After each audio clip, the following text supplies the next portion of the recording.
We are joined now by Democratic Congressman Henry Cuellar of Texas, whose district includes a long stretch along the southern border. Congressman Cuellar, thanks so much for coming back on the show. Thank you so much. So first, I want to just get your reaction to these images that we've been seeing of Border Patrol agents on horseback confronting migrants on the Rio Grande. The White House has called these images horrific, and Customs and Border Protection says that they are investigating the circumstances. What's your reaction to these images? Well, keep in mind that the Border Patrol has had folks using horses. Border Patrol does not have whips or lassos. I think some of the images we saw were the reins that are used on the horse. And again, if there was a problem, yes, it should be investigated. But just keep in mind that the horses have been used by Border Patrol for many years. Regardless of the outcome of this particular investigation, is the use of horseback patrols appropriate in controlling migrants, or should that be stopped? I know you said that they've been used for years. The optics, though, even though they don't potentially have whips or lassos, it seems that they were using perhaps those reins in that way. Is that disconcerting for you? Well, certainly, look, we want to make sure that every migrant is treated with respect and dignity. I'm sure Border Patrol is going to take a look at what steps should be taken on that.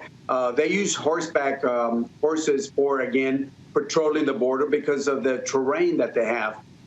This is the first time we've seen something like this. And keep in mind, we're seeing thousands of individuals are coming in, and Border Patrol, what are they supposed to do? Just let people come in? Their job is to patrol the border, but again, making sure that we treat people with that respect and dignity.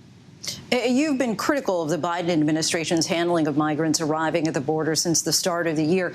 Do you think that they missed warning signs of this latest surge on these Haitian migrants? And could they have done more to prepare agents in the Del Rio area?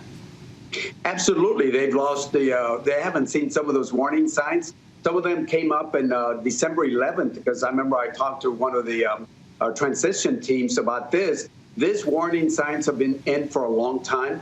And of course, lately, those warning signs have been coming in. If we have intel that there are large numbers of people from Haiti that are either flying in from Cuba, Ecuador, or wherever they're coming in, Venezuela, as tourists, and then asking for asylums, and we see large numbers, yes, that should have told us that we have to prepare. And we got to work with Mexico, because if we play defense on the 1 yard line, then we're going to continue seeing images like we're seeing right now.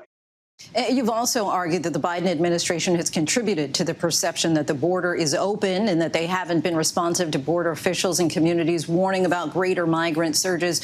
So in your view, what should they be doing differently? I know you just mentioned playing defense on the 1 yard line. How could they be more effective? Well, look, first of all, you have to follow the law. The law says that, let's take people from Haiti. Does it grant somebody asylum because a president got assassinated, or they had an earthquake, or you have violence? No, the asylum law doesn't cover that. So you allow the people in that are supposed to come in under the asylum law, but the folks that are not allowed in, then you have to send them back. That's what the law calls. When people say I'm critical of the administration, I'm not. All I'm saying is you cannot just listen to the immigration activists. You got to listen to the border communities. And I can tell you right now that the border communities, the people that I represent, are frustrated because they see a border that's open. For anybody that says that the border is closed, then they're not looking at the images that we're seeing right now. The DHS is now conducting the deportation operations of some of these Haitian migrants. What do you say to the critics of the Biden administration who say that doing so is the same sort of harsh immigration enforcement we saw under the Trump administration? I asked them to look at what President Obama and Secretary Jay Johnson did. They followed the law. They treated the migrants with respect and dignity. But if the law says you have to be sent back, they were sent back. And you know this. I mean, President Obama followed the law where he actually deported more people than President Trump did. What President Trump, he perverted certain things. He separated kids from families and mothers. That is wrong. But again, you can follow the law, and that's what we need to do, just like President Obama and Secretary Jay Johnson did. On immigration reform, Democrats have tried to include action on Dreamers in the current budget process, but that looks like it won't pass the rules in the Senate. So is it likely that just nothing will get done on this issue or any other immigration reform in Congress anytime soon? Well, it's disappointed. I was hoping that we would have been able to get something done under the reconciliation and get it done, whether it was Dreamers, a guest worker plan, or even a pathway to citizenship. That's the way we could have done it with 50 votes. Otherwise, we got to get 10 extra Republicans to get to the 60 votes. The last time we had some immigration reform was in 1986, bipartisan, a Republican president, Reagan, and a Democratic Congress. It was done. That was the last time. And I certainly want to see it in a bipartisan way.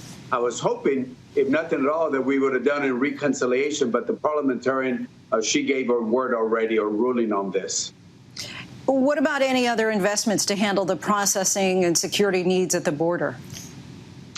Well, certainly one of the things we need to do is we need to continue looking at the pull factors and the push factors. We got to work with Central America and Mexico to make sure that they help control the number of people coming in. Otherwise, we play defense on the 1-yard line. In the immigration, there's the P of policy and the P of politics.